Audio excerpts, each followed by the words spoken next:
mempunyai kehidupan yang santai sebagai seorang gamers, pria ini malah memutuskan untuk mengambil pekerjaan yang mengancam nyawanya, yaitu menjadi anggota tim khusus kepolisian untuk mengawasi mantan napi yang mungkin saja akan mengulangi kejahatannya. Tapi kok bisa ya dia mendadak jadi seorang anggota kepolisian? Jungdo sebenarnya hanyalah seorang pria biasa yang bekerja sebagai seorang kurir makanan di restoran ayam goreng milik ayahnya. Namun pada suatu malam saat selesai ia bekerja, Jungdo bertemu dengan salah seorang polisi yang terlihat dalam masalah. Melihat itu lantas Jungdo malah menghampiri mereka dan berusaha menghentikan penjahat yang sudah melukai seorang polisi. Karena dia adalah seorang atlet bela diri, tentu saja Jungdo mudah saja mengalahkannya. Karena keberaniannya, Jungdo pun sampai mendapat penghargaan dari pemerintah. Tak hanya itu, pimpinan pasukan khusus juga menawarkan Jungdo untuk magang di tempat mereka untuk menggantikan salah satu anggota yang sedang dirawat. Tapi Jungdo tidak langsung menerimanya. Ia meminta pendapat teman-temannya dan mereka semua mendukung Jungdo. Tapi tentu saja ada satu masalah karena ayah Jungdo tentu saja akan sulit memberikannya izin. Setelah melakukan aksi heroik dengan membantu polisi yang sedang kesulitan menghadapi penjahat, dan kini ia pun ditawarkan untuk magang di tim khusus kepolisian. Jungdo pun tertarik untuk bergabung dan ia harus meminta izin kepada ayahnya terlebih dahulu. Ternyata sang ayah sangat mendukung dan kini Jungdo secara resmi menjadi polisi magang dan tugasnya adalah mengawasi gerak-gerik mantan napi yang baru keluar dari penjara. Semua mantan napi di kota ini dipasangi gelang pelacak untuk mengawasi pergerakan mereka demi mencegah mereka mengulangi kejahatan yang sudah dilakukan. Awalnya Jungdo merasa bosan, namun akhirnya ia menemukan salah satu mantan napi yang mencurigakan karena membiarkan gelang pelacaknya kehabisan baterai dan saat ditelepon tidak bisa terhubung. Untuk mencegah hal buruk terjadi, Jungdo pun ditugaskan untuk memeriksa secara langsung dan menuju ke lokasi mantan napi tersebut berada. Pimpinan juga ikut bersamanya dan Jungdo yakin kalau penjahat itu akan keluar dari jendela selagi pemimpin memeriksa langsung ke dalam. Ternyata benar sekali, mantan napi itu sudah berbuat jahat dengan seorang wanita dan saat akan kabur lewat jendela, Jungdo sudah siap untuk menangkapnya. Polisi magang ini untuk pertama kalinya harus berhadapan dengan seorang penjahat dan untuk kali ini sepertinya sangat mudah baginya untuk mengamankan mantan napi yang mengulangi kejahatannya ini.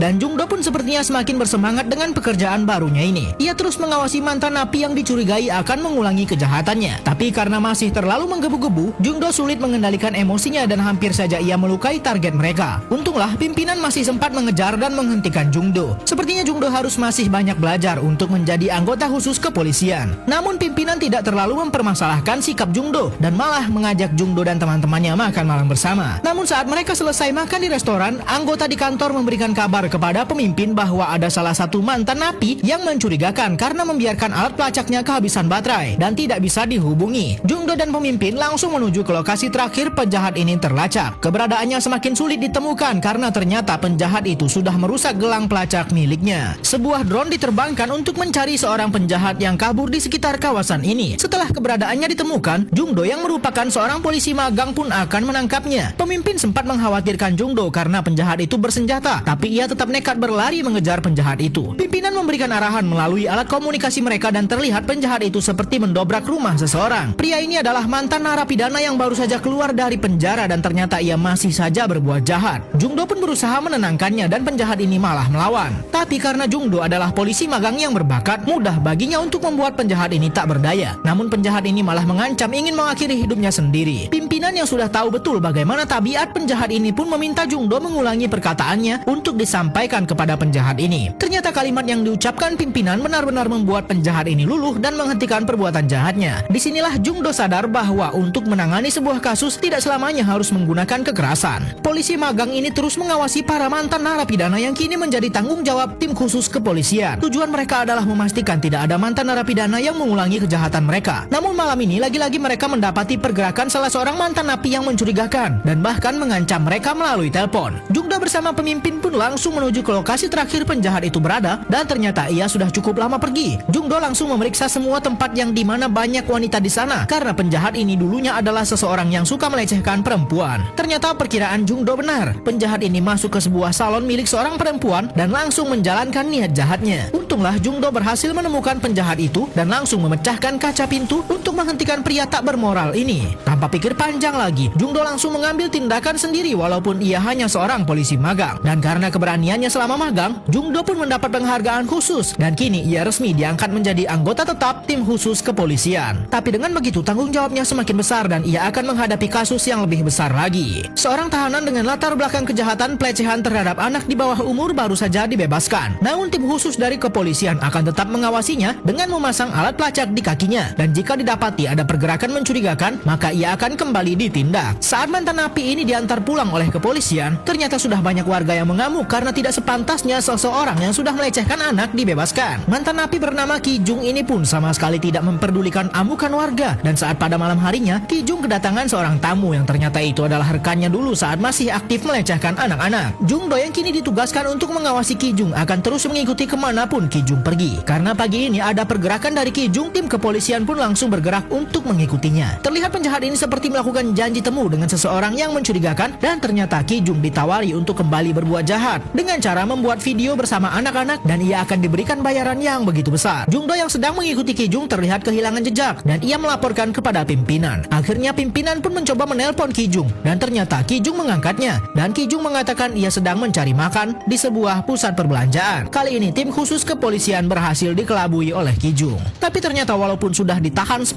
tahun, setelah bebas Ki Jung tetap melakukan aksi bengisnya. Ia sepakat untuk membuat video dengan anak-anak, lalu videonya akan dijual di website luar negeri. Agar tidak dicurigai, saat pimpinan tim khusus menelponnya, Ki Jung tetap menjawab dengan baik-baik. Tapi aksi jahat Ki Jung dan komplotannya sudah dimulai. Salah satu anak mereka culik dan mereka bawa ke tempat rahasia yang akan dijadikan lokasi untuk membuat video. Jung Do yang ditugaskan untuk mengawasi pergerakan Ki Jung sampai saat ini belum menyadari ada hal mencurigakan. Tapi walaupun begitu, Jung Do tetap mengikuti Ki Jung sampai akhirnya ia tahu tempat di mana Ki Jung akan melancarkan niat jahatnya. Tapi saat Jung Do menerobos masuk, anak buah Ki Jung sudah mengepungnya. Selagi Jung Do sedang bertarung, Ki Jung pun sudah bersiap untuk melakukan aksi bengisnya. Pria ini akan membuat video dengan anak-anak lalu akan dijual. Anggota tim khusus kepolisian yang akan menghentikan aksinya harus melawan anak buahnya terlebih dahulu. Jung Do harus cepat karena dua penjahat ini sudah akan memulai aksi tak bermoral mereka. Untunglah Jung Do mendengar suara tangisan seorang anak-anak dan ia yakin bahwa Ki Jung ada di dalam sini. Ia pun melakukan segala cara untuk menerobos masuk, namun ternyata Ki Jung sudah bersiap untuk menghentikannya. Tapi karena Jung Do adalah seorang anggota tim khusus kepolisian yang sangat ahli dalam bela diri, ia pun bisa mengalahkan Ki Jung dan akhirnya anak ini pun diselamatkan. Tapi karena Jung Do lengah, ia malah terkena tusukan. Untunglah ada salah satu warga yang ternyata sudah sigap memanggil polisi, namun ternyata tetap saja Ki Jung berhasil kabur. Tapi dampak dari semua ini, Jung Do harus mengalami luka yang cukup parah dan tidak sadarkan diri beberapa hari. Namun setelah Jung Do dirawat, ia pun mendapat penghargaan dari pemerintah dan keluarga anak yang diselamatkannya sangat berterima kasih kepadanya. Namun Jung Do masih belum bisa hidup tenang selagi Ki Jung masih berkeliaran di luar sana dan ia pun mengumpulkan teman-temannya untuk membantunya menangkap Ki Jung. Anggota tim khusus kepolisian ini dibantu teman-temannya berhasil menangkap salah satu komplotan penjahat yang sering membuat video tak senonoh dengan anak di bawah umur. Jung Do pun sangat marah setelah melihat barang bukti itu ada di komputer pria ini dan ia pun meminta orang ini untuk memberitahukan di mana persembunyian Ki Jung, orang yang merupakan aktor utama dari kejahatan ini. Walaupun harus dipaksa terlebih dahulu, akhirnya mereka pun mendapat lokasi di mana Ki Jung berada. Mereka pun langsung menuju ke kawasan yang diduga lokasi Ki Jung bersembunyi. Mereka memulai dengan menanyakan satu persatu warga apakah ada yang melihat sosok Ki Jung. Namun salah satu teman Jung Do memberikan kabar bahwa ada tempat yang mencurigakan karena banyak piring di depannya. Jung Do pun langsung masuk ke dalam sana dan ternyata benar sekali itu adalah markas Ki Jung bersama komplotannya. Seorang diri Jung Do menghadapi anak buah Ki Jung, sementara itu Ki Jung malah mencoba untuk kabur. Teman Jung Do yang berada di luar langsung mengikuti menggunakan drone dan setelah Jung Do berhasil menghentikan semua anak buah Ki Jung, barulah ia langsung mengejarnya. Tak berbasa-basi, setelah mereka bertemu, Jung Do langsung mengerahkan semua kemampuan bela dirinya untuk menghentikan Ki Jung. Ternyata Ki Jung cukup kuat untuk mengalahkannya sehingga Jung Do yang terpojok. Salah satu teman Jung Do pun mengambil tindakan yang cukup hebat dengan menghantam wajah Ki Jung menggunakan drone, sehingga kini keadaan pun berbalik dikuasai oleh Jung Do. Berkat keberaniannya, Jung Do pun berhasil menangkap salah satu buronan utama di kota ini dan ia dinobatkan menjadi anggota tim khusus kepolisian terbaik dan juga dinobatkan menjadi polisi muda terhebat di negaranya.